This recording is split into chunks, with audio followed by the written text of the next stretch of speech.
Good morning and welcome to the 2022 Stiir Scholarship Summit. I'm your host, Ms. Charity Bailey. About 26,000 young adults age out of the foster care system each year, and about 1 in 5 of those will become homeless. And by the age of 26, only half will be employed. Additionally, young adults who've had to endure traumatic experiences at an early age, things like abuse, homelessness, violence, and abandonment, are at a higher risk for many life challenges throughout adulthood. Project 15 is a Christian leadership organization that founded Stiir Inc. And Stiir Inc. is here to help change outcomes for these young adults.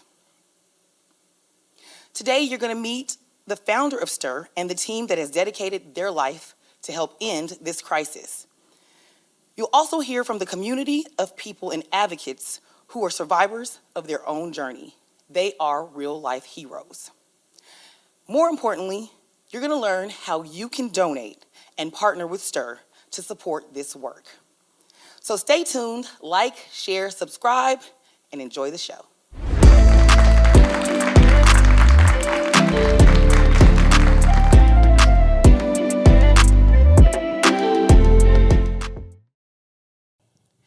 Joining me now, Nicole Benz and Sierra Miskell.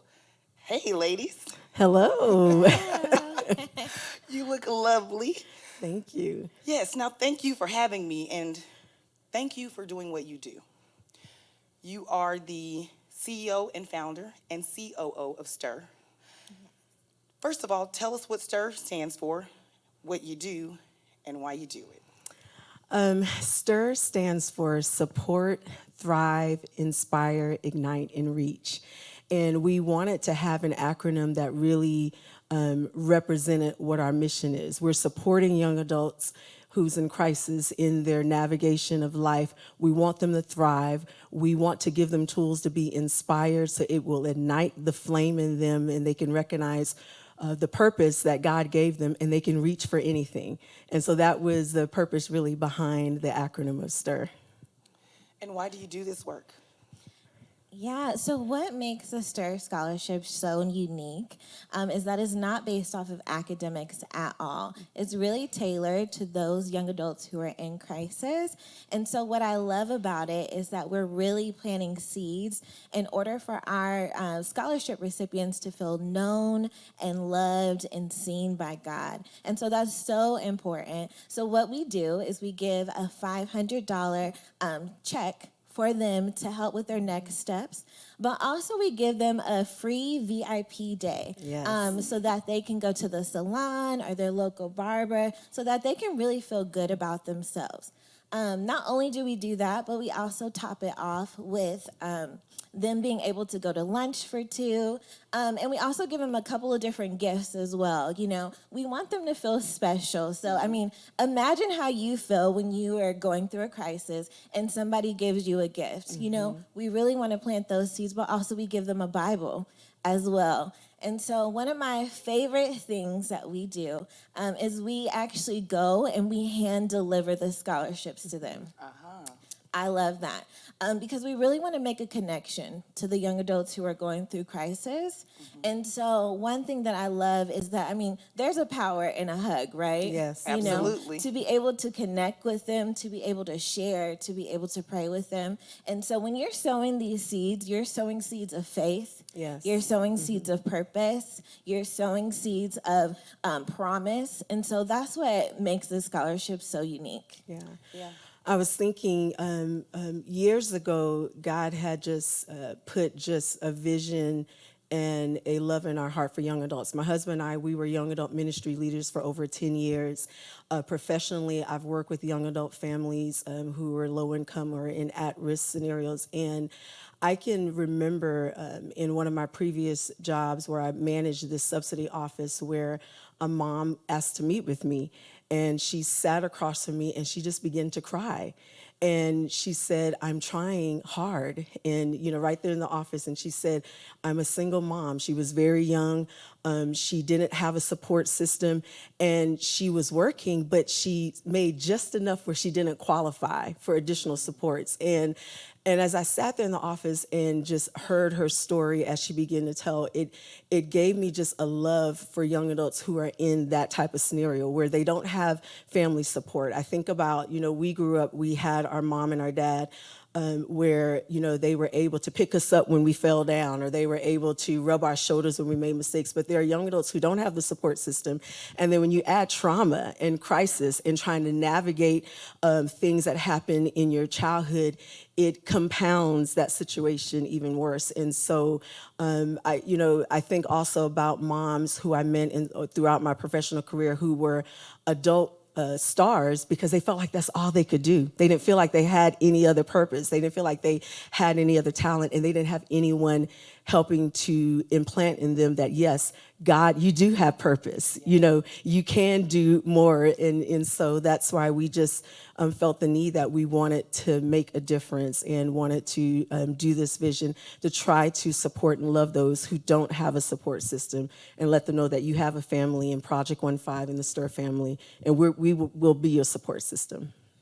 And you are quite the family. I heard you, Sierra, mention being loved and seen. And Nicole, you talk a lot about vision, but a lot of times these teens who become young adults go through the system unseen. And with what you're offering them with the scholarship and the beauty packages, all of that helps them to be seen, to feel human. Mm-hmm. Why is that important for both of you?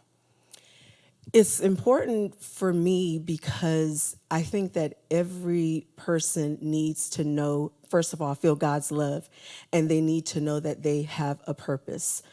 When I think about some of the young adults in crisis who my path have crossed, many of them just felt hopeless. And so that's why they felt invisible.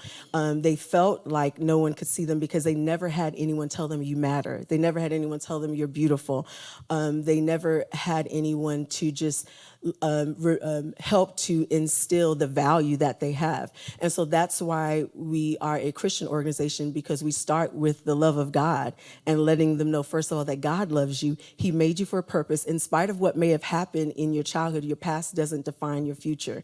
So that's one of the things I can think about. Last year, Sierra talked about us delivering scholarship packages, and we were able to do that in some cases.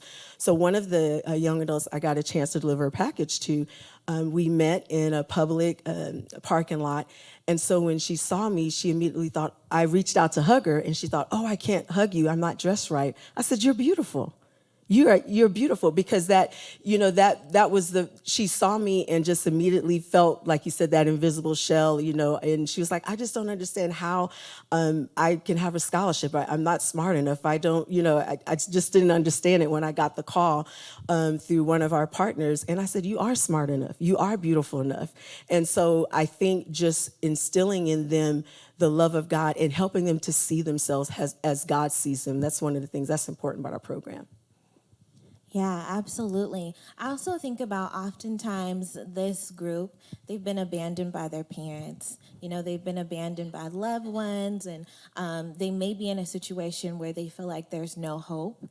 And so we as humans, we need to feel seen. Mm-hmm. And sometimes when you have all the other things around you, you can float, through this earth without feeling like you've been seen. And so that's why this scholarship is so important, because we want them to know that they have a God-given purpose. And you put your name on that check and give it to them in their name, and there's that connection there, mm-hmm. one that they hadn't felt before. And that's also very important, because you both mentioned that they don't have families and they're not seen, haven't been hugged, haven't been loved. And the scholarship is an extension of God's love. Yeah. Now, y'all have been doing this for 2 years now, and you're also one big family. What's the long-term vision for Stiir? Wow, that is such a good question.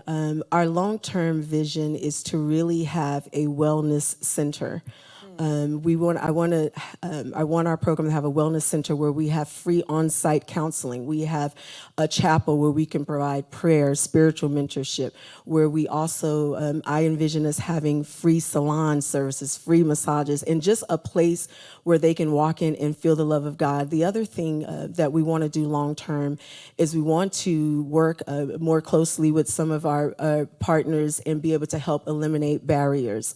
Being a person who've worked in social service just professionally, the older you get, I've said this before, there are more doors and they close harder because it's harder just to get through the resources. And there are some wonderful community agencies out there who are working very hard. We'll be able to meet some of them today who've also dedicated their lives to helping others. And so I envision us being able to strengthen that partnership to help eliminate those barriers. And I also want us to have a buddy system where, like a Stiir buddy, where we can just accompany them on some of these pathways to resources. Because one of the things I saw just being a part of the system, on the other side, is that many times they lose hope because there's one door after another door. You go in one agency, oh, you're this age, you got to go down the street. You go to that agency, oh, I think you're going to have, so there's so many doors. And then they feel like they're hopeless. They feel like it takes so long to get resources. So we want to have a system where we can have a buddy system where we can just accompany them and, and just help them to woosah, count to 10, and know that it's worth waiting for the resources. It's a lot of doors, but it's worth waiting. And so that's something else that we would like to do, is just be able to help eliminate those barriers and build and just be there for them as they're going through and are able to access some of the things that are available. Now, where do you find these scholarship recipients? That is a very good question, and I'll let Stiir talk about that, because as a COO, she kind of oversees that. But our scholarship recipients are really primarily given through some of our community partners. We actually work with them to connect us with young adults who are eligible, and then we also are recognized through our community college system, where we advertise on there as well. So we have several kind of different avenues where we're able to connect with those young adults that are eligible for our program. And maybe Stiir can talk about our eligibility requirements. Yeah, absolutely. So we do have an application that you can go right now to project15.com. If you would like to apply for our scholarship, really on our application, we're really looking for those who are in crisis. So oftentimes our recipients, they may be homeless. Some have gone through sex trafficking, who are just really experiencing right now a hard time in their current state. And so that's why it's so important for us to have partnerships, but also so important for your donations, because all of our donations come from our community. And so there really is a need, and there's a crisis, in that population. So that's it. And I want to say one thing really quickly. We are a small team of 4, myself, Stiir, Jessica Baker, you'll meet her soon, who's our CCO, my husband, our chaplain. But I also want to thank God for all of our partners. We have business partners who've been sewing into us. We have community partners who've been helping to connect us with young adults. And also, we have a board now. We have a Stiir Advisory Board that is composed of individuals with expertise from community health, diversity, professional development, counseling, of mental health. So we're excited about our board. They are helping to guide us, and we are working towards some fantastic things coming up. So we're just excited. And I thank God for everyone who supported last year. Like you said, we just turned 2 years old, so we're toddlers. But we are grateful to God what he's already done in just a short amount of time. And again, we're here to support the vision as your baby grows into adulthood. We're here. Thank you so much. Thank you. All right. So one more time, where can we donate? www.project15.com. .com. All right. Project15.com. Go there now. Like I said, $5 or $500,000. Every bit counts. Thank you again. Thank you. All right, all of y'all stay tuned, because up next we have our Stiir Spotlight, and then we're going to hear some real stories from real survivors who are going to share their stories and share their hearts. So stay tuned. Make sure that you like, subscribe, share, and invite somebody to join in.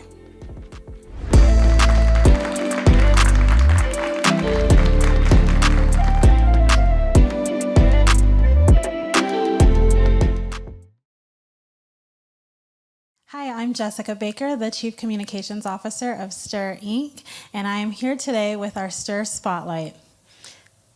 I'm Valentina. Awesome, Valentina. As Sierra and Nicole mentioned earlier, an important component of Stiir Inc. is our community partners. So today I have with us Valentina, who is with the Arizona Legal Women and Youth Services, also known as Always. So thank you so much for being here, Valentina, and we just want to hear more about the organization and what you've done. Of course.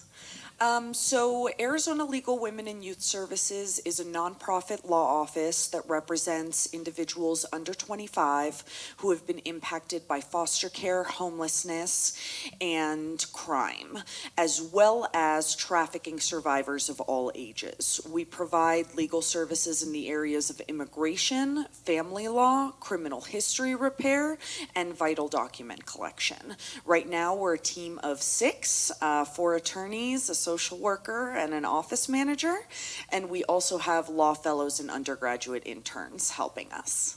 Awesome. That is amazing and such a need within the community.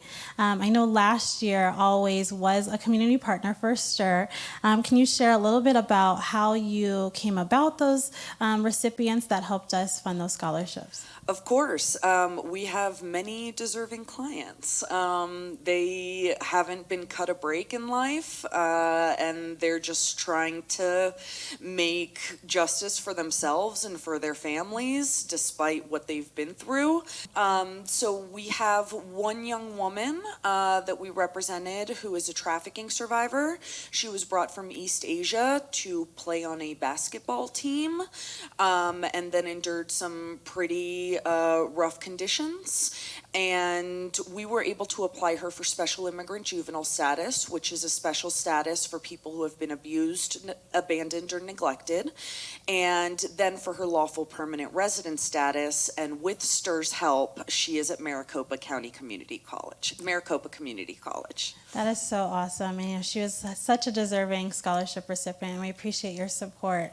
For those that are interested in supporting Always, how can they get involved? Of course, we're at alwaysaz.org. Okay. People can email me directly, valentina@alwaysaz.org. We're always anxious to partner. We're proud of having a role in the community and being connected to the community, and we couldn't do it without our supporters, honestly, including Stiir. Yes, thank you so much. We appreciate your support. Is there anything else that you would want anyone to know about Always, or anything else you would like to share?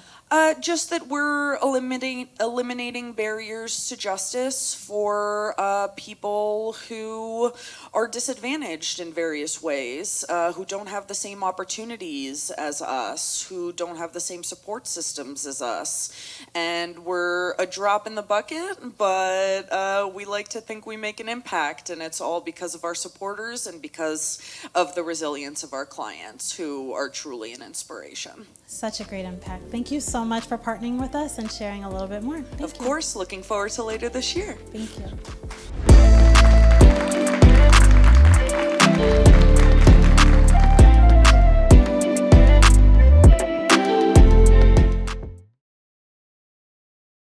This next segment features Elizabeth Montgomery, an award-winning journalist and a survivor. She's also my friend. I can't even play. Hi, Elizabeth. Thank you so much for joining us, and thank you for sharing your story with anybody that will listen. Yes, thank you for having me, and I'm so glad to be here. Yeah.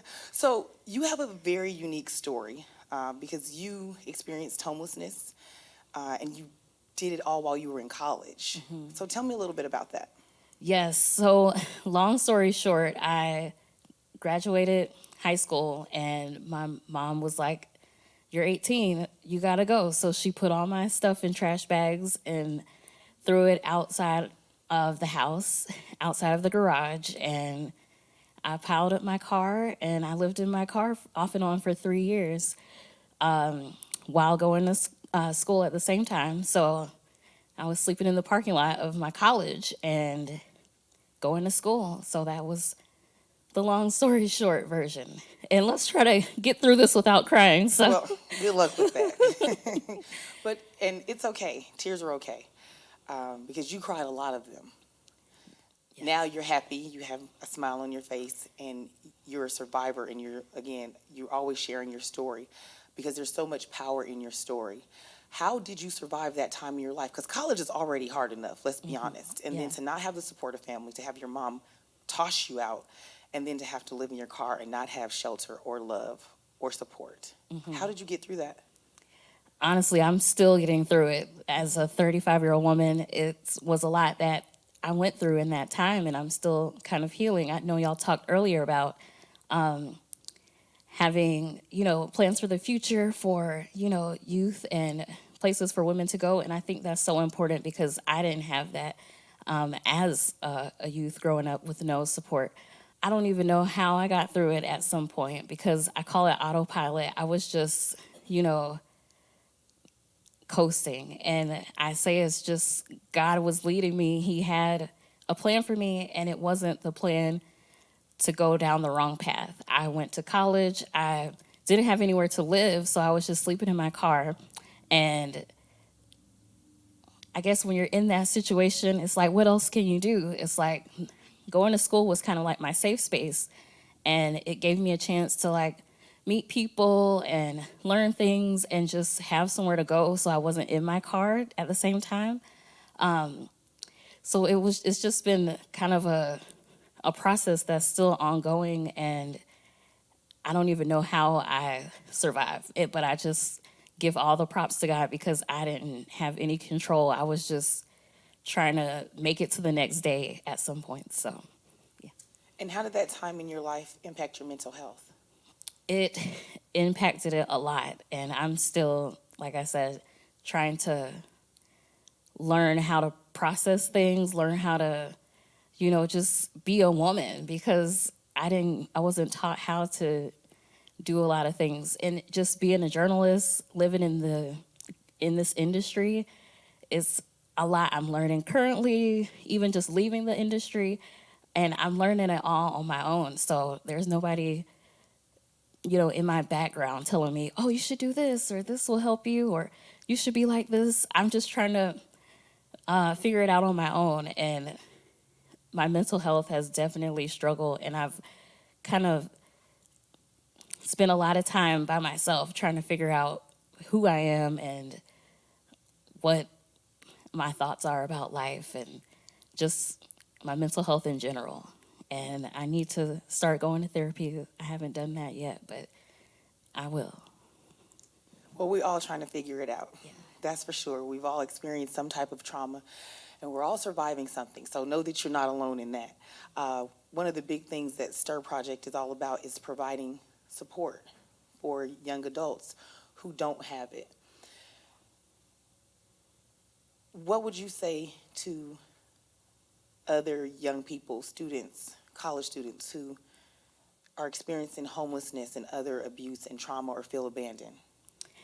I would say ask for help because I didn't. And I went through that whole struggle by myself on my own and didn't reach out to anybody because I guess, I don't know, it might have been my ego, but I didn't want to be that person asking for money or, can you help me do this? Can you help me do that? Because I needed help, but I didn't want to ask for it. And I didn't know where to ask for it at some time. So for anyone out there who is going through homelessness or, on the brink of, ask for that help, ask someone, tell someone. And I always lean on this Zora Neale Hurston quote that if you don't speak about your pain, they'll kill you and say you enjoyed it. So I don't want to go through life not saying how I feel because if you don't say something, nobody's going to know, and you're just there by yourself trying to work through. Yeah. Well, as a journalist, you give a voice to not only yourself, but to your community. And you've been featured in USA Today. You have your own blog that we follow. Actually, before we get to the question, why don't you tell us your blog and the... Yes, well, you can find me anywhere, emontwrites.com, and I write about my personal experiences through homelessness and just trying to recover from that. I do a hashtag from homeless to happy, and it's a journey. I'm just trying to find happiness because for years I was so unhappy. So it's just a journey So come on this journey with me. And Yes, I'll follow. And I mean, you're such a ray of sunshine. And even on your, social media and that type of thing, just watching you discover life and flourish it's an amazing journey that you're on. Now, a part of that journey is the fact that you have been featured in publications like USA Today. You have Imanti Writes. You're a journalist. You give a voice to the voiceless, and you use your voice to create change. One of your articles, you talk about the homelessness you experienced in college, and like you said, from homeless to happy. You call your friends your lifesavers in that article. How did they help save your life? yes,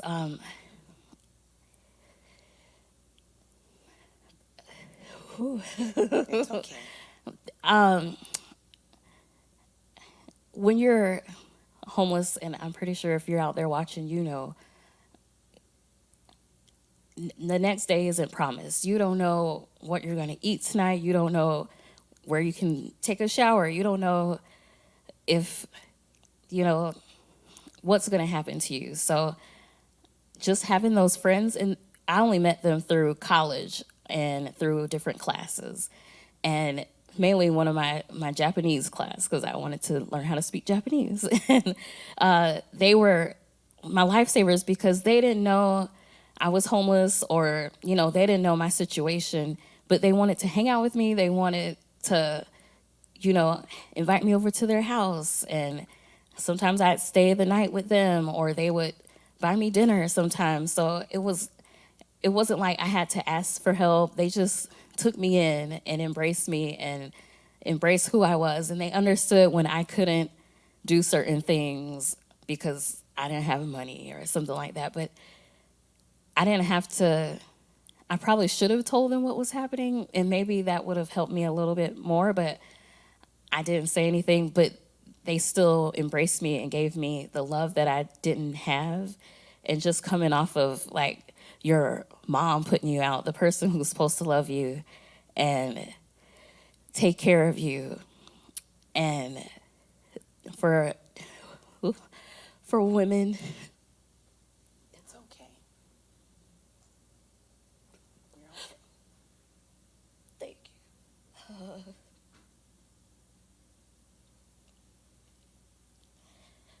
For women to embrace me like that, I was very thankful, and that doesn't happen too often because I don't know. As you get older, it's harder to make friends and things like that. But just having them there in my corner without having to be just being me, I felt seen. I was seen in that moment by them, and I thank them every day. And some of them we don't even talk that much anymore, but they were there for me when I really felt by myself and nobody saw me, not even my mom. So, yeah, thank you. Well, Sierra talked about being seen and loved. And that's the point of the scholarship, right? So why is it so important for these young adults to feel seen? We're not typically seen at all by anyone. If you're homeless, even people out who are homeless today in Phoenix, people want to help them. Let's throw some money at them, and that's it. But organizations like Stiir, who actually want to take the time to invest in women and young adults who are going through homelessness, I think that's super important because the world doesn't care at the end of the day. And for 2-3 women who took the time out of their life to say, let's stop that and really be there for these people, that is very important and it's needed because, like I said, when you're homeless, you've lost relationships. People have put you throwing you away, and you don't feel seen. And if you do feel seen, you feel seen for the reason that you're a terrible person. And for somebody to see you and want to invest in you and want you to be the best that you can be, I think I don't know how more important that can be. Yeah. Elizabeth Montgomery, thank you so much for joining us. Thank you for sharing your story. I want you to look into that camera right there. Folks at home, this is the face of not only a survivor, but a woman who is thriving. Thank you. And I appreciate you and I love you so much. And I'm so happy that you're here to tell your story. And this is just the beginning. Yes, thank you. Just the beginning.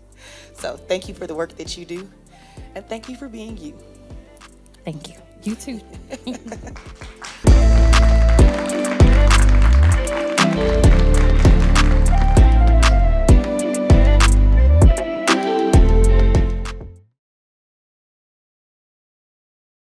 Our next hero story is from Philip Carroll. He's a 28-year-old who suffered from depression. Eventually, he checked himself into a mental facility, and he says that it's there where he sat in silence and God began speaking to him. He says his life was never the same. Welcome, Philip Carroll. We are so excited to have you today. And I want to just jump into your story. Take us to the beginning. Tell us how you started. Tell us, I know you had started and you were facing some challenges. Can you just jump right in with your story? Oh man, where do I start? I'd say when I was growing up, I always knew like what kind of person I was, what kind of person I wanted to be. But over time, as my brain started to develop, as I began to face different challenges, as I began to think about what I was going to do with my life, it started to dawn on me that what I would put away from my emotions and the things I wouldn't think about would always creep up back to the surface. So it was almost like I was in denial of being in this state of depression because we know depression is a both spiritual issue, but it's also a chemical imbalance issue of the brain, a series of things. And what I would always find myself to be is in a state of confusion because I would always be happy and I would always find these happy moments. But when it was just me and my feelings and my emotions, I always returned back to this dark place. And it wasn't until I really started to focus on my own mental health that I started to really identify what triggered me, identify what were the things that were holding me down, what were the things that tormented my spirit, tormented my soul. And it wasn't until I was really, really, really intentional with not just how I looked at the world, but how I allowed the world to affect me in those ways that I was able to start my recovery process. And I don't know if I answered your question. If you can ask it again, I'm sorry. Yeah, no, I mean, thank you for sharing that. I know just knowing a little bit about your story, I know that you had talked about even how you came into this world really was the root of some of the, depression and things of that nature. Can you talk a little bit about that? For sure. Okay, so when my mom was pregnant about 7 or so months, she was walking, I believe, in a mall, and she was carrying my, at the time, 1 year old brother. And I guess she just got distracted or she tripped, and she ended up falling forward on her stomach. And because of that, I had to be born in early November when I believe I was projected to be born in mid to late January. And what that caused me to be was in an incubator for like 8 months. I needed brain surgery. I needed different kinds of surgeries just to make it to like live. And they told my mom at the time that I was going to have these struggles if I were to survive. And my brain wouldn't develop in the proper way. I would never live a normal life. And it was because of these issues that my father at the time decided he didn't want anything to do with these problems. Now, both of my parents at the time, they would have been 23 years old. So they were both young, right? So my mom never finished middle school. She was from Korea, didn't really know English. I don't know much about my dad, but for them, I can only imagine how much of a struggle that would be for them facing at the time. And for me growing up, I never really thought about their perspective. I just knew that I didn't have a father. I knew that I didn't have these things that everyone around me had. And for me, that always left like a hole in my heart and a hole in my mind of what was the reason, because I didn't find out these details until maybe I was like 8 or 9. So like when I found all this out, it kind of hit me all at once. It wasn't something that I could just grow into because fatherlessness and a single parent life is all I knew. It wasn't really something I viewed as a lack until I started to meet more people that had more complete families. Wow. I mean, just that alone, dealing with fatherlessness, coming to a point of having parents who are immigrants, and really all of those things. I know you had mentioned how those things impact you even in your young adult stage. So just tell me, as you were transitioning to like your young adult season, like 17, 18 years old, I know you had some financial struggles and you were trying to navigate your next step. Can you share a little bit about that? Yeah, so I was approaching the end of high school and I had to move. We moved into a two-bedroom apartment. And at the time, I was living with my brother and my mom's dad, so my grandpa. And she herself was not living with us. She was kind of like living with a friend and dropping by every now and then because she wanted to live closer to where she worked.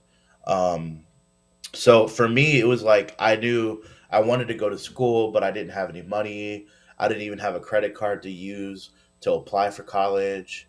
I was never really pushed in school. I was always seen as like an intelligent person, but I had no motivation to even apply myself. And I know that's such a cliche, right? When it comes to school of not applying ourselves. But literally, I put so much focus and energy into other things that I just literally let my schoolwork go. So I would always do so well in certain things, but in the things that would cause me to get promoted in school, I would just kind of ignore. And it came to a point where I almost knew like all of my friends were going to this school and that school, this school and that school, and I'm like, well, I guess I get a job now. And it's not like how it is now. When I was growing up and in high school, no one I knew had a job. I think I went to like school with one person that had a part time job. Now it's like I'm working, and everyone in your local whatever has a job, right? They're in high school, they're a young adult in college, and for me, I wanted to take a gap year, but I didn't even know what that was going to look like, right? Because I was always worried about, all right, how am I going to pay the rent? So I'm 16, 17 years old trying to figure out how to renew my lease that I didn't even have my name on. And at the age of 17, looking on Craigslist to find a basement that I can move into for $500. And at the same time, just getting into my faith and just getting into Christianity because I grew up in church, but I never had a true relationship. So it's like I get saved into this thing out of depression, but I'm still dealing with it. It's like I don't know what I'm doing with my life, but I know where I want to be. And it was really that thing that really caused me to start identifying the different areas of my life that were a lack. Because as I said before, it's like when you only know what you don't consider it as an issue because you learn how to develop and you learn how to adapt. But it's when you see the things you don't have and the things you don't know is when you start to strive for bigger and greater things. Yeah, that's so good because oftentimes, especially in that young adult, stage, you had mentioned that you were serving in the church, and trying to take those steps to better your life, but you were still dealing with internal brokenness. And so, can you just share with us, like, what brought you to the point of checking yourself into a mental health facility? hmm So this would have been I got saved into the Lord when I was 17 years old, and for me, I always figured just my issues would go away, right? Like this is new, this makes me happy, this is what I'm doing. But I learned the hard way if you don't deal with those things intentionally, they start to gnaw at you, right? So I'd be in moments like in a Bible study or I'd be with my friends and like the voice in my head would be like, go hurt yourself. And I never got to the point of self-harm, but it was always like it was always an appealing thing. And the people I would reach out to for help, all my friends were also my age. It's hard being 17 or 18 and trying to figure out your own life when your friend over here is dealing with this thing that you're not familiar with. And for me, I took it the hard way because these were the people I kind of looked at um, to help me through life. I didn't really have that many older influences at the time. And I think in the church, in those days, especially in the circles I was with, mental health and seeking professional help wasn't really something that was discussed and it wasn't really something that was promoted, especially when you're zealous, especially when you're fiery for God. And the idea is if you just pray and if you just read your Bible, those things will go away. But for me, I always had this feeling the fatherlessness would always hit me, every Father's Day, every birthday, every holiday. And I would kind of just sit in it and I would just wait in it. And it got to a point where I was kind of fed up with my situation. So as I said, I was living in a basement I found for $500, no kitchen, bad laundry access, living out of some boxes, and making $200 a week at a grocery store. But I was giving all that up, and I was struggling to make rent at $500 a month. And for me, I was probably the age 20, 20, almost 21, and I was getting to a point where my work schedule, I would work at the time from 4 a.m. to noon, and then I would go hang out with people, maybe do a prayer meeting at night, go all the way up until like 11, go back to work at 4, 3 or 4, and sleep maybe every 2 or 3 days. And I couldn't do that now, but I think at that age, I was like, well, I feel good. Like I just started drinking coffee. This stuff, does wonders through the caffeine. And it got to a point where like my mind was feeling what my body was not feeling. So my mind would feel the fact that I would sleep so little that my heart would hurt, or and these things I would do to kind of take my mind off of my issues. Or it was this thing where I was so afraid of being by myself that the first weekend my friends went back to college, like what would have been my freshman year of college, they came back Monday for the holiday and I had just completely devolved. And it was like a week, and I was like, I don't know what I'm doing with my life. And I had just seen them the previous Sunday, and it got to a point where I had to be told that I couldn't always hang out with them because I was becoming so dependent and I was becoming so clingy. Not like in a way that I was like, I need you now, but it was more so like emotionally, I was so dependent on other people that if I had to be by myself, I would completely suffer. And it got to a point where I kind of got fed up. At this point, I started to develop relationships with some older people where I would kind of express to them how I was feeling. And I learned that it was not natural. For me, I was like, well, I've been sad for so long that this is just kind of where I am and this is just who I am. And it wasn't until I started to really seek out help is when I was encouraged to kind of find my help. And it was through that I finally decided I was going to check myself into the hospital and see about further steps. Yeah, what a brave decision. Sometimes God gets us to like our last ending point where we can't do anything out of our own strength. And so it sounds like that's where you were at. And tell us more. I know while you were there, that's when you had an encounter with God. Can you share a little bit about that? Yeah, so I got myself checked in, and they were like, "You're gonna have to sit in here tonight, and we're gonna transport you tomorrow." And for me, it was rough because I didn't have health insurance. I didn't even know how to get health insurance at the time, and they were telling me like they wanted me so bad to get my help. The hospital, they're like, "Yeah, you're not gonna have to pay anything." Like I was naive, so I'm like, "Oh wow," they said it's gonna be free, right? So I had to be taken to I found out I was going to be taken to the Psychiatric Institute of Washington, which is where like, and they wanted to put me on the floor with like the murderers and the ex drug addicts and the rapists, and I was like, I just don't belong here. But I was sitting in my hotel room, and they took my phone away. Right? They don't want you having your phone on you if you're in there for mental reasons. And I was watching the 700 Club. I don't know if that's still on TV, but the 700 Club was on, and it was just I didn't even have access to the remote. They just put it on. I don't know if they were trying to be subliminal with it, but Misty Edwards, who leads worship at IHOP, was on TV, and she's sharing her testimony about how when she was younger she had cancer like 2 or 3 times, and how God healed her and all this stuff. And it was in that moment, I had a book with me, I had a Bible with me, and God started to like shift to my mind, where for the first time I started to look at it from an outside perspective and not analyze the things I didn't have and not analyze the things that hurt me, but look at the things that were going right, the things that were getting better, and the things that I was doing well. And it was from that moment that I like, it's just like I felt better. And I even asked them, hey, can I just go home? like, no, you check yourself in. You have to at least go to the facility.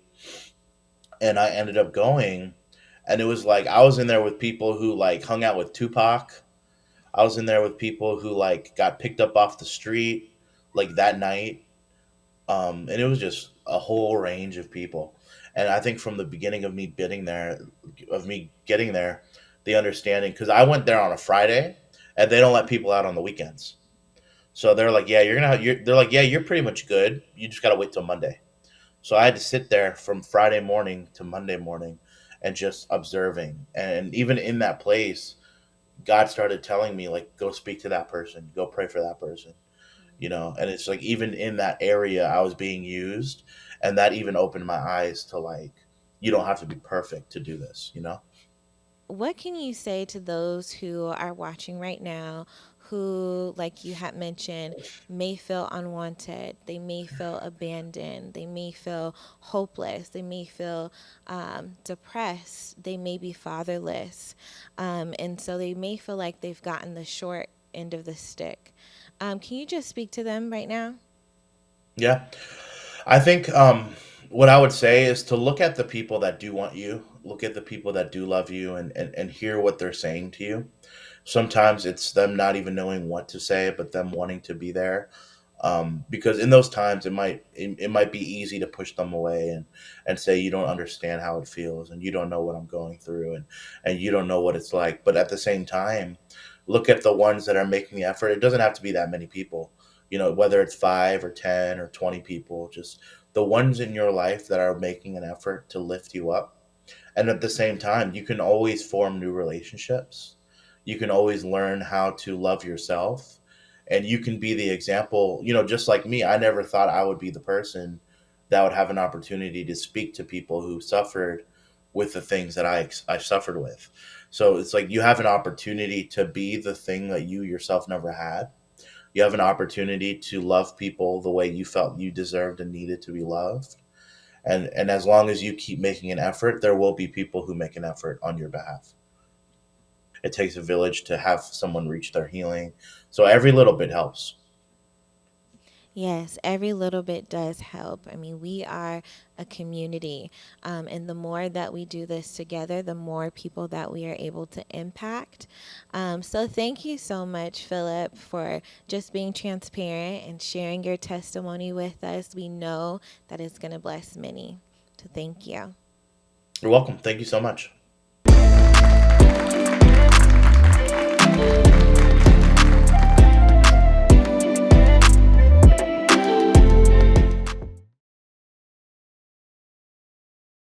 Hi, it's Jessica again, and I am back with a Stiir Spotlight. Today we'll be spotlighting our VIPs of Project 15, our volunteers. Welcome to the stage, everyone. Thank you. Thank you. We could not do it without our volunteers in every aspect of Project 15 and Stiir, and so we appreciate them so much and just want to take some time to get to know them and what being a volunteer means to them. So first we have Denitra. Hello. Hi, you have volunteered at every single Project 15 initiative, and you have such a full plate. You're a teacher, you are a business owner, you are a singer at church. You're so busy, and you still show up to Project 15 initiatives with a smile. And can you just tell us how you do it and what it means to you? No sleep. I'm just kidding. But honestly, I do it for multiple reasons. One, because I love the vision of Project 15, and giving back just naturally makes me happy. So anything I can do to not only support Project 15 and get them where they want to go, where they're meant to be, but also giving back makes me feel all warm and fuzzy inside. So it's a twofer. Nice. That's beautiful. And what has been your favorite volunteer opportunity so far? Honestly, If you were to choose one, just one, because Or all of them's like- really good. give us a preview of what you've done. I think my favorite is definitely Girls Brunch and God. It's such a great networking opportunity, but not only that, I always leave motivated, feeling better, feeling lighter. But then most recently there was a networking event, and then as a business owner, I felt even more motivated, and it was like, okay, I know what to do now. I know what mistakes I made and how I can even improve myself as a business. So I will say all of them because each part of me have been impacted by every event I've attended or volunteered at. That's awesome. You've been such a great example to Stiir and all of our scholarship recipients and everyone who's participated in all Project 1.5 initiatives. So thank you for volunteering. Thank you for having these events. Of course. And then our next volunteer, we have Sabrine. You have been with us since the very beginning. I do remember our very first little mock photo shoot showing off GBG before it was really GBG. And you, so primarily have been with our women's initiatives. How has that empowered you throughout your volunteer experience? Me personally, being able to drive Nicole's vision of helping those youth that are in crisis, like she said. But I've met so many women that are super positive. Like literally, I've probably met over 20 different women at first glance were like, hey, how are you? And like out in the real world, I just feel like people tend to be a little closed off. Where over here at these events, I can walk up to anyone and be like, hey, my name's Sabrine, how are you? Nice to meet you. And then we literally like hit it off and start a conversation. So it's empowering to meet like-minded women in leadership roles, because after we get through the intro, we ask, what do you do for a living? And then most of them are business owners, or you know, they're educated women. So it's great to bring that network of women together. That's awesome. It's such a safe space. And, Yes. Able to have you volunteer in all of your endeavors and really provide a light to the initiative. So thank you so much. And then our third volunteer is Miss Kaylin. Hello. You have also volunteered in both Project 1.5 Women Initiatives and Stiir. Can you share what Stiir has meant to you so far and how you have been involved in that? Yeah, so similar as these ladies said before, it's just a way to give back. And so I love giving back in all aspects that I can. And I really appreciate that Stiir does not enable the people that they're helping, but it empowers them. And so just like the acronym says, you know, they're there to support as you thrive in whatever you're aspiring to do through networking and the women that you meet at these events. You do feel inspired just hearing their stories of how they came from nothing, or from their struggles or the crisis they might have been going through, and where they are now. And I do appreciate how Stiir does reach into the community. It's not like you have to just go searching to find them, and it's very accessible. So I think that it's a great way for not only for me to give back, but also for other people to kind of have that extra push to get where they're going. And then maybe in the future, once they're on their feet, they can be here in the positions we are, helping others get to that point as well. That's great. And I love how each one of you have just embodied what it means to volunteer, and you understand the organization so well, and that's truly what we look for in volunteers. So thank you for all that you do. And I don't know if anyone noticed the amazing swag they have on right now, these great t-shirts. And we have a special for everyone who is watching. If you do donate today, you'll be entered into a drawing. You have to donate today, not tomorrow, which would be great though. But if you donate today, you'll be entered into a drawing for one of these amazing t-shirts, as well as a Stiir Ink notebook and a special pen. I did see a preview of them, and they're very, very cute. You'll love to have them at your work desk while wearing the Stiir swag. So we will be pulling 3 names, and all you have to do is make a donation and make sure it's dated for today, that this has been live streamed. And that's all I have for you today. But thank you all, and thank you for volunteering and everything you do. And if you're interested in volunteering, more to come. Thank you. Yeah.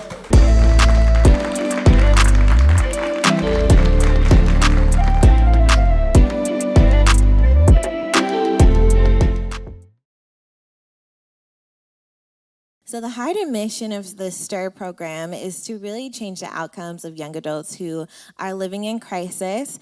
And one way to do that is by bringing awareness and hearing from those who work with that population. So I am so happy to welcome, we have Miss Sonia Tatum and Shamika Sweet.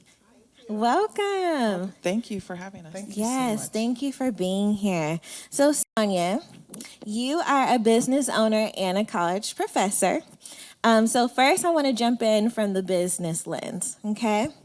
So studies show that young adults who've experienced trauma and crisis typically battle depression, suicide, hopelessness in those early stages. And so your business, Pretty Girl Boutique by Sonia Lynn, you use this platform to help promote self-confidence due to some of the crises that you've experienced personally.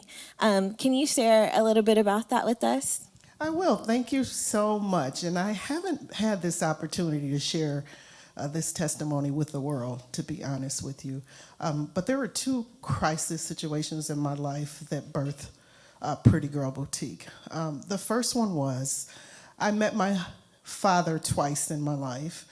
I met him in a drive-by. He came and took me to McDonald's as a little girl, gave me a pat on the head, and then I didn't see him again until I was standing before his casket.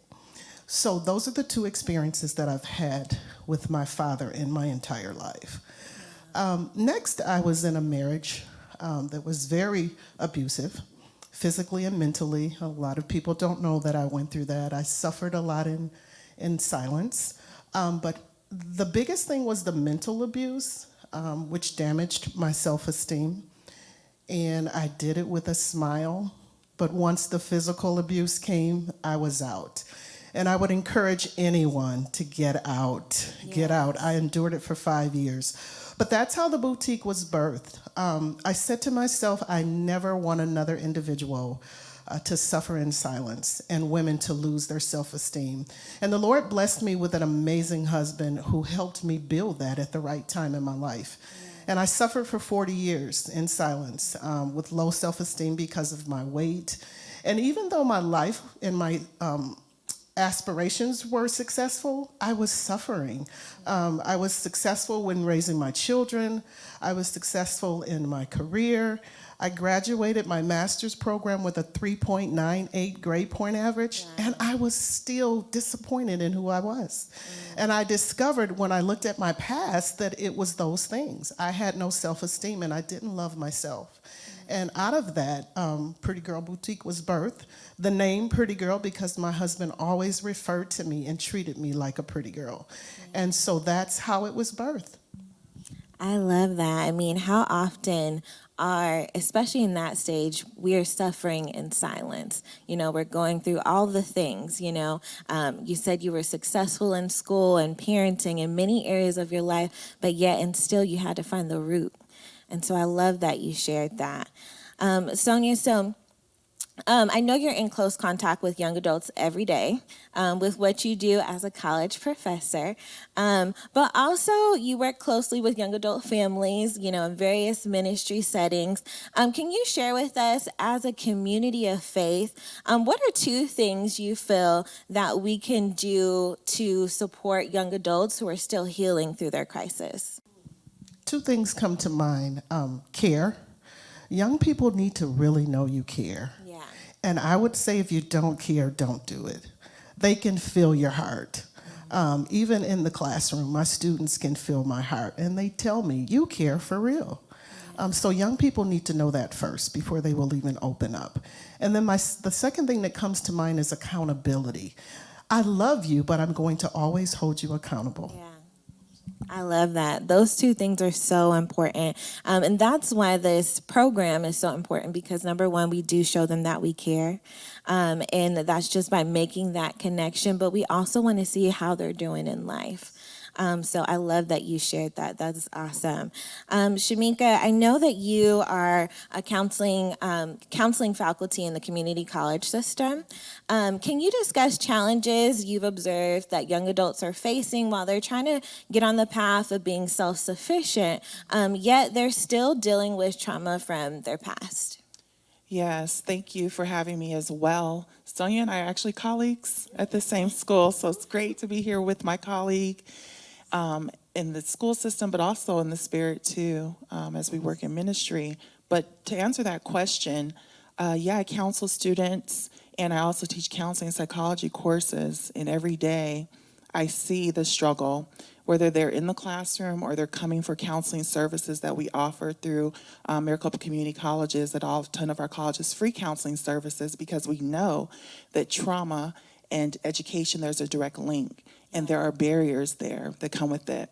When we talk about trauma, it's basically our emotional responses to a distressing situation.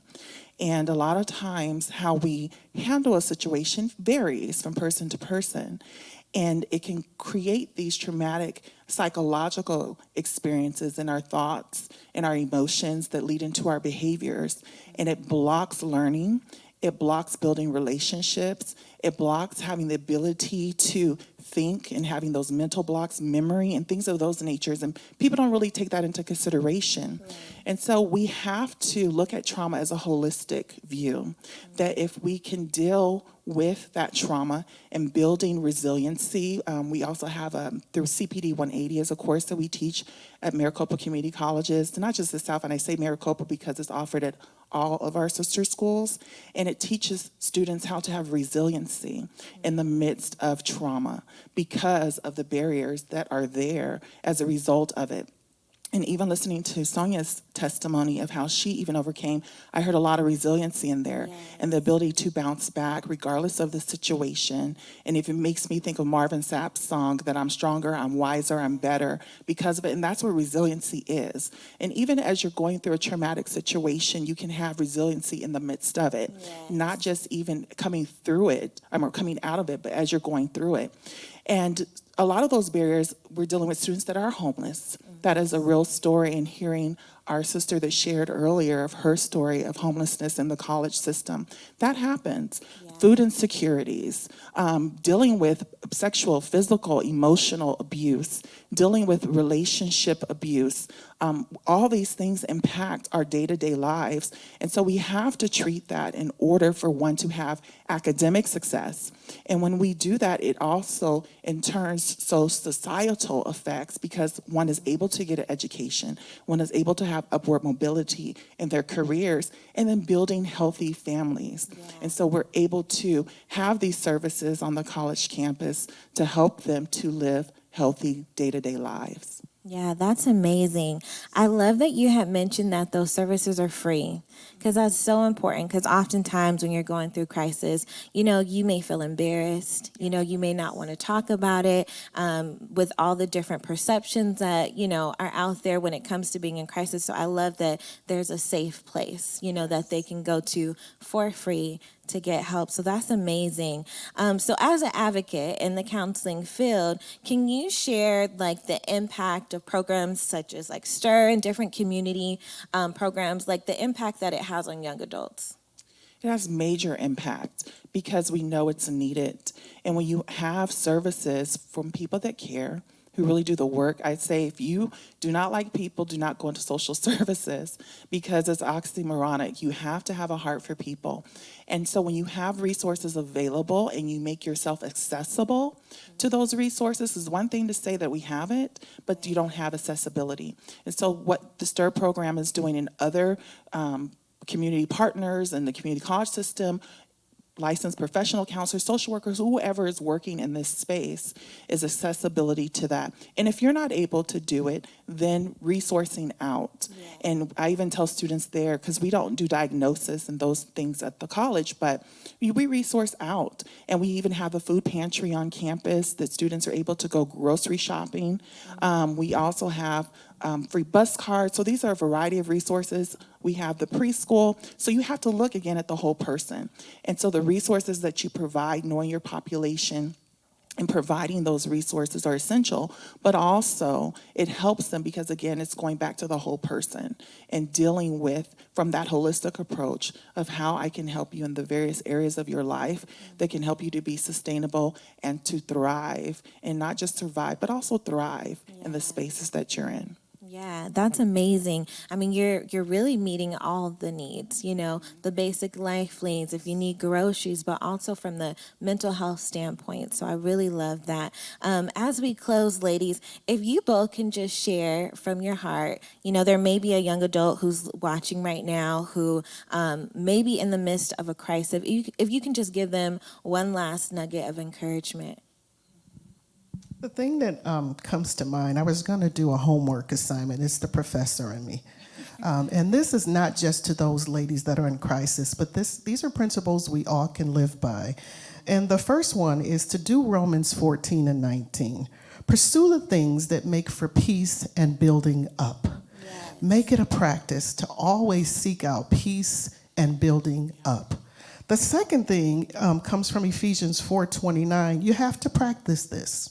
Let no corrupt talk come out of your mouth. Practice it. You have to practice it every day. Yeah.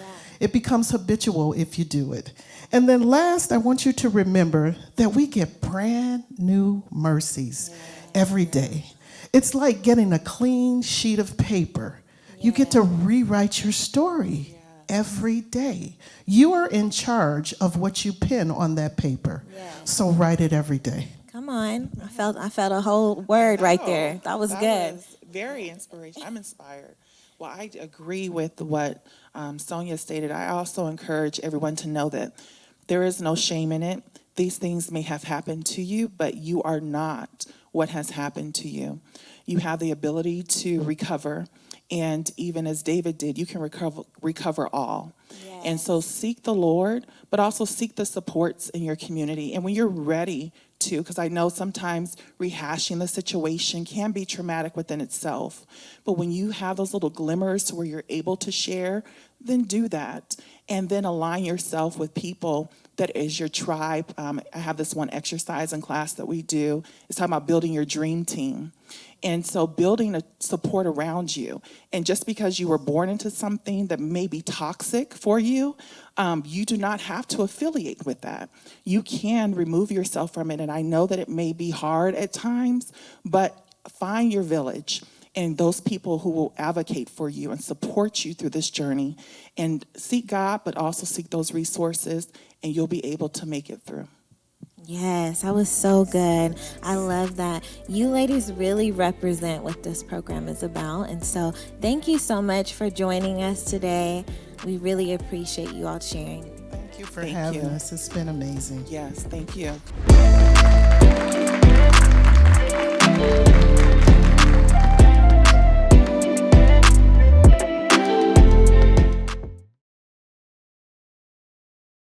Hi again, it's Jessica, and I'm here with another Stiir Spotlight, Devin from Homeless Youth Connections.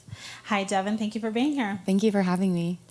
Awesome. So we want to just know a little bit more about the organization Homeless Youth Connections and how you support youth and young adults. Yeah, Homeless Youth Connections serves youth experiencing homelessness who are in high school or their first year of college through comprehensive case management, support services, resources, basically any barriers we're trying to support them to ensure that they graduate. That's awesome. And what are the ages of the youth and young adults that you support? We're serving 14 to 22-year-olds. Awesome. So a lot of them right in high school or approaching community college or university. Thank you. How long have you been providing services to the community, and on average, how long are they with your program? So Homeless Youth Connection has been serving youth for 13 years. Each year we are serving about 600 youth, and over time our services have become more comprehensive, and we've seen much more need in the youth. And typically they are in our program for a year to 2 years. Awesome. And I know when we were chatting earlier, you mentioned that you're a recent employee to the organization. So can you share a little bit about what your favorite aspect of the organization is and what impact you specifically make? I just love working with the youth one-on-one and seeing the impact that we're making. It's truly incredible. We see lots of our students go to college and ASU and join the workforce, and it's so amazing just to see how resilient they are. Yeah, and the next steps that they take and see them truly grow within themselves. I know you were sharing earlier, so thank you. If someone is experiencing homelessness and in the age group that you serve, how can they get in contact with you? So we contract with the schools. We're in over 130 schools in Maricopa County and most recently in Flagstaff. And so they can talk with a teacher, their school social worker to reach out to us, or they can reach out through our website, hycaz.org. Okay, hycaz.org. untitled.az.org. Yes. Great, thank you. I think it's amazing that you're directly in the high schools, and there is a resource there that connects them specifically with you. So that is an amazing connection. For those that are interested in volunteering or looking to serve in a bigger way through employment with the organization, how do they do that?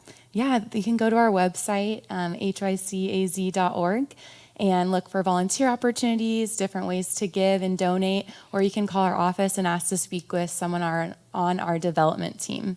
Great, and I know there's tons of growth within the organization, and the organization has some big plans, and you're currently hiring as well, is that right? Yes, so we are hiring. We're opening and expanding to a shelter, which is a great need, and so we're going to have about 20 beds, and we definitely are trying to hire people to work there, and HYC is a great place to work, so you can go to our website for that too. Of course, thank you so much. We really appreciate you sharing, and thank you so much for being a partner with us as well. Yeah, thank you so much. We appreciate all the support from Stiir. Awesome, thank you.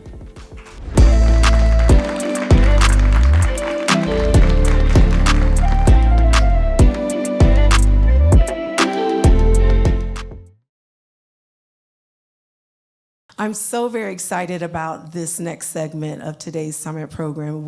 My husband and I, we get to award the 2022 Priest Elbins Leadership Award. Woo! And my husband and I decided that we wanted to start this award in honor of our son, Priest, who went to heaven at a very tender age at 9.5 months. And it's really to honor and recognize individuals in the community who are making a positive imprint on youth and young adults. Our son was one of the longest NICU patients at Phoenix Children's Hospital, and one of his surgeons said that he had the eye of a tiger because he was a fighter. He was born at 26 weeks. They didn't think he would even live 7 days, and he lived and fought for 9.5 months, and we were just so blessed to have that opportunity to be with him. And our recipient this year, Miss Taisha Ayan Dunn, AKA Ty, she is also a fighter. Ty was exposed to abuse at a young age, which impacted her identity, her emotional well-being, and learning, but she fought.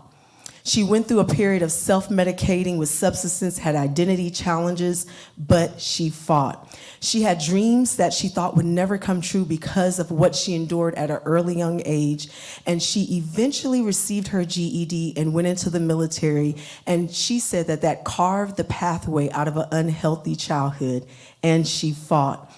And it was through her encounter with God that she said she began to realize that her past did not define her future. So the girl who didn't graduate high school became a teacher and started impacting the life of others. The girl who thought that certain dreams would be nothing more than fantasy is now the owner of a health and wellness food business, Ty D's Manna, where she uses her love for cooking organic food to share her journey and help people heal from the inside out. She's also married to a Deputy Fire Chief, Jerome, and together they have a beautiful baby boy, Nehemiah. And Ty, it is our honor to give you this award. One of the reasons, not only to all the work she's doing in the community, Ty was the very first business owner that partnered with the Stiir program on a monthly basis, and we're just so thankful. Here she opened up a business to pour back in the community, and she said she felt God because of her journey. She wanted to help us in supporting other young adults at risk. So we salute you, we love you, and you deserve this award. Do you want to read it to us? Absolutely. The award says, Priest Elbins Leadership Award to Ty Dunn, 2022 Stiir Incorporated. This is well-deserving for all of your sacrifice in the community and what you're continuing to do here in the neighborhoods and what you're doing here in the greater Phoenix community. Thank you, Ty. We love you. Yes, and I also want to give a shout out to Mr. Henry and Connie Walker. They are business owners of Bella Deluxe Boutique. They were Priest godparents, and they are sponsoring the award. So thank you so much for your partnership. Mr. Henry and Ms. Connie. Yes, we to love carry you. This vision. We love you as well. Thank you.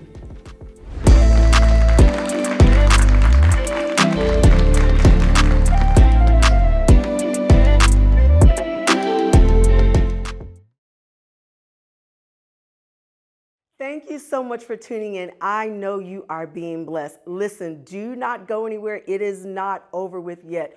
We have a special treat for you. Our 2022 Stiir Summit keynote speaker is Ashley Nicole Cook. And I'm going to tell you, she is off the chain. She's a foster care alumni. She advocates for those who have been abused and suffered violence. And I'm telling you, she is so anointed. She's a speaker, she's an author. She travels across the country and she speaks at universities, ministries. She does training, teaching individuals how to support those who are navigating trauma. And she is here with us today. So if you haven't shared or liked just yet, this is the time to invite somebody to join in. Ladies and gentlemen, Ashley Nicole Cook. It is such an honor to be here with you all. Thank you so much for this invitation. I'm so excited and so honored to share some encouraging words. Hopefully they will be encouraging and inspiring to you. I am so grateful for the opportunity to just share some of the things that I have gone through and some of the things that I've been able to overcome through the help of community, through the help of the Lord, through the help of therapy, different things that have contributed to my resiliency. My name is Ashley Cook, and I am a survivor of various forms of abuse, from sexual abuse to physical abuse, emotional, mental abuse, and even some spiritual abuse. I come from a background where I had parents who were addicted to drugs and struggled with alcohol addiction as well in my biological family, to the point where they could no longer care for me. And I was placed in foster care, and I went through various forms of abuse in foster care.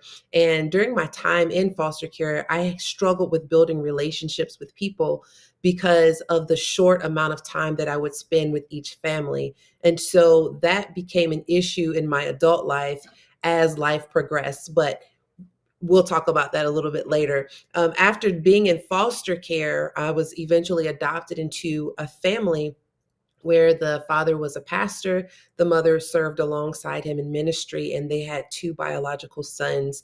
And the toughest part about merging with this family or being adopted into this family is that I did not look like any of them. I did not sound like any of them. I didn't have the same background as any of them. They were a very chocolate and dark-skinned, beautiful family. And I am, as you can tell, very light bright. And so I struggled with trying to figure out my identity for years, and I could never find anyone that looked like me in my family. And so I struggled for many years. But one of the things that I was introduced to early in this adoption process was I was introduced to Christ. I would go to church every single, well, I ain't gonna say every single day, but for pastors' kids, you're in church often throughout the week. And so I was at church every time the doors were open, and I was introduced to Christ. And so at an early age, I developed a foundation in Christ. I wanted to learn more about him, wanted to learn more about who he was, what his expectations of me were. And I had a hard time with building and establishing that relationship with God because the person that was teaching me about God was also sexually abusing me. And that person was my adoptive father, who was this prominent pastor and very strong and influential, prominent Christian leader. And everyone looked up to him. Everyone reverenced him. Everyone thought that he was just this amazing person. And don't get me wrong, there were some amazing things about him, but there was also some very dark things about him, things that I had to tussle with. I had to tussle with the fact that the man that was teaching me Christ was also bringing the greatest harm to my life. And so that began a journey for me in questioning, who I was, what God's expectations of me were. I began to ask the questions, well, God, where are you? If you love me, how could you allow these horrible things to happen to me? If you care about me, where are you? Why didn't you stop this? Why didn't you come in and save me? And there were 1,000 questions that I asked the Lord, but the one thing that I never did was stop believing that he cared, stop believing that he loved me, stop believing that he was there. But more importantly, I knew that there was nothing that had happened to me, nothing that I had experienced that he didn't know about or that he didn't have a plan for. Now, I am not saying that the horrible things that we go through, whether that be being homeless for a season, if that is some sort of abuse that you've experienced, if you've been trafficked, whatever the horrible thing is that you've experienced, I'm not saying that God made it happen, but I am saying that he can use that experience to help other people. But before he can use that experience to help other people through you, he wants to heal you from it. And so I had to learn that, okay, I went through these horrible things, and I remember praying and asking the Lord to remove this pain from my life that I was experiencing, because some of the things that you will experience is you will try to figure out why these things happen to you. And one of the things that I did is I remember praying and asking the Lord to help me meet and find my biological mother. I had an obsession where I just wanted to see her. I just wanted to meet her because I felt like if I met her, it would just solve all of my problems. It would answer so many questions that I had. And so I devoted years to trying to unpack and figure out why these things happened to me. And I begged God to let me meet my mom so that I could ask these questions and get these answers. And for years, I felt like God was blocking it and God would not allow me to find her. Was just like, okay, you're going to keep asking me, so I'm going to let it happen. And I did meet her. And what I realized is that getting the answer does not automatically solve the problem. We think it does, but sometimes when we get these answers, it kind of makes the problem worse, or it adds additional problems and it adds additional questions that then you begin to seek after. And so, what I have reconciled within myself is that I would stop chasing the why these things happen. I would begin asking the Lord how to steward these experiences. I would begin to pray and say, instead of saying, Lord, I don't want to deal with this pain anymore, I would ask the Lord to show me how I could use it. When I talk to people and I share my experience with people, they often come back or they often respond and say, you don't look like what you've been through. Or, I would have never thought that you had gone through this because you look a certain way or you've accomplished these things. And the reality is I decided a while ago that I was not going to allow what has happened to me to stop or to hinder me from reaching my goals. And I know that goals might be a very hard thing for some of us to imagine, because sometimes, or, when we were going through the pain, when we were going through the trauma, when we were going through the life interruption, our wildest dream was just to escape the pain, was just to escape the trauma. Like, if I can just get out of this, like that's my dream come true. And so when I say things like, reach towards your goals, or begin to think about visions and dreams, and begin to think about what you want to do with your life, sometimes that sounds foreign because you haven't had the opportunity to dream. You haven't had the opportunity to think past surviving the moment.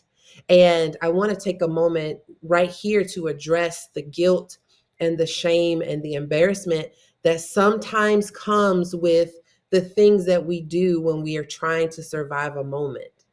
I know that I can't say that all of us have, but I know that I have.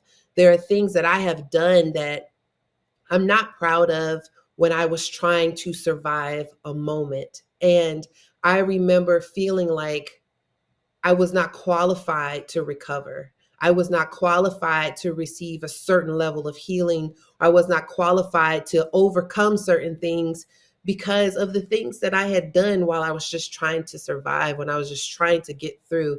And so I just want to encourage you to release yourself from that shame and from that guilt and from that embarrassment. Like, you can move on from that. And you can give yourself some grace because you didn't know what to do. And one of the things that my adult daughter tells me now, as we talk about some of the trauma that I've experienced and how it has influenced the way that I chose to parent her, one of the things that she shares with me often is that, Mom, you did the best that you could with what you had. And sometimes we have to give ourselves that grace. We have to be able to forgive ourselves for the decisions that we made when we were trying to survive a moment. And so, what my prayer for each and every one of you is that you would become acquainted with who you are outside of the trauma that you've experienced. Like sometimes we latch on to an identity, which is actually a trauma that we experienced. That's not who we are. That is something that we have experienced, and it is something that can be used to help other people. It's something that can be used to inspire other people or pull them out of dark places, but it is not who we are. It is not who we are. I change. I'm very careful about the language and what I say about myself. So when I go somewhere, I try not to say I am an abused child, or I am this, or I am this. I try to stay away from labels, and I just try to separate the label and talk about the experience. No, I'm Ashley, and this is something that I experienced. But you know what? This is also something that the Lord has helped me to overcome, that my therapist has helped me to overcome. I am not what I experienced, and you aren't either. You are so much more than what you have experienced, and you have an opportunity through not only this scholarship program, but you have an opportunity. You have people that are supporting you. You have a community of people that want to see you succeed, and you have every right to. You've earned that. You have every right to be who you want to be. You have every right to do what you want to do. So I encourage you to begin dreaming, begin to write down some goals. They can be short-term goals. They can be goals such as I want to laugh more this week. I want to smile more this week. I want to trust more. I want to build relationships. I want to get out of my comfort zone and try something new. It doesn't have to be humongous goals, like be the CEO of a Fortune 500 company, even though you can do that, but you can start small, but begin to dream again, or just begin to dream if you've never done it. um, I am so grateful that the Lord has allowed me to overcome. And I'm so grateful that the Lord did not leave me where I was. And he wants to do the same for you, because there's so much that you have to offer the world. There is so much that others can benefit from, just from hearing your experience. Like, you can change the world. You can inspire others to be great. You can inspire others to be whole. There's so much that God can do with your pain. We have to learn how to steward it well. God trusts us with these experiences. And I believe that if we steward the pain well, we can help others. No, it doesn't feel good to be the example. No, it does not feel good to experience the things that we've experienced. But the reality is God can heal them, and God can use them, and we can go on and live an abundant life. We can go on and live a fulfilling life. The scripture says, I've come that you might have life and have it more abundantly, not just exist. We are supposed to enjoy this life. And there's so many beautiful things to enjoy. And so I encourage you to look at your experience as an opportunity to help inspire someone else. And if there are things that you have experienced that you still haven't gotten the help, you still haven't healed from, I invite you to seek out a therapist. There's nothing wrong with talking to someone. The benefit of a therapist is they can give you strategies and tools to be able to help you with your triggers. They can help you create a plan, an action plan of what you can do to get through your day to day. And sometimes you may need some additional support. You may need to take some anti-anxiety medication, and that's okay as well. But you need to get the help that you need so that you can continue to live a fruitful and abundant life. So I pray that you are encouraged. I pray that God continues to use you. And I am so proud of you for continuing to push through. I'm so proud of you for continuing to be. Like, you are trying to do something, you are breaking generational traumas, you are doing things that others wish that they could do. So pat yourself on the back, give yourself a round of applause because you're doing it. And we are so proud of you. Thank you so much. Wow, I'm telling you, if you're like me, I know you were just so blessed. Thank you, Ashley, for allowing God to use you and to speak to us. I hate to say this, but we are coming to the end. We're at the end of this year's summit. It was so good. I don't even want it It to was end. good. We were blessed. I'm telling you. And before we part, we have a couple of things that we want to say. First of all, I want to thank all of you for tuning in and all of your support. If you're a person, you're wondering, is it too late to donate? It's not too late to donate. We are still in Stiir season throughout the entire month of October. So go to www.project15.com. And remember, like you heard earlier, anyone who donates today, your name goes in a special drawing, and we are pulling out names. We're pulling out 3 names. We have some special thank you gifts. And so you want to have that opportunity, but you have to donate today in order for you to have that opportunity. Amen. I want to say thank you to all of our special guests. Thank you, Elizabeth. Thank you, Philip. Thank you, Sonia, Shamika. Thank you, our community partners. And last but not least, thank you to our host, Charity Bailey. Thank you so much for being us this year. And to the most awesome team there is, the Project 15 leadership team, Jessica, Sierra, I love you. They're the bomb. It wouldn't be the same without them. Thank you, Bake Media Productions, Black Audio, Antioch Church for allowing us to use the church to do this video today. Thank you to all of you out there who are just partnering with us. And I know you don't see this person normally standing next to me, but he's usually behind the scene, but he's here with me today. This is Mr. Benz, and he's the chaplain of Project 15.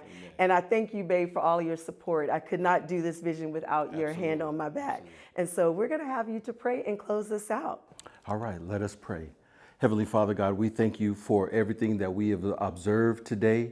We thank you for everything that has been shared, for the edifying of us personally, and for the people that it's being broadcast to. Lord, we're asking, God, that you would just touch every person that has a heart for people who are in crisis. Lord, we're asking, God, that you would just give them a special blessing. Lord, we're asking, God, that you would give them resources, Lord, Amen. and send people that would support them, yes. Lord, to encourage them in the middle of their own personal situations, Lord. Yes, Help Lord. them to know that they're doing your work here on the earth, Yes. Lord, and then those who are personally coming out of crisis situations, God. trafficking, Yes. coming out of the foster care system where all they knew was abuse. Yes. Lord, we're asking, God, that you would just help those people to find our partners, Yes. Lord, so that they can know about what we're doing to try to come alongside Yes. and help them to make a difference in this world Yes, through love. And in Jesus' name we pray. Amen. Amen. God Thank bless you all. God bless you.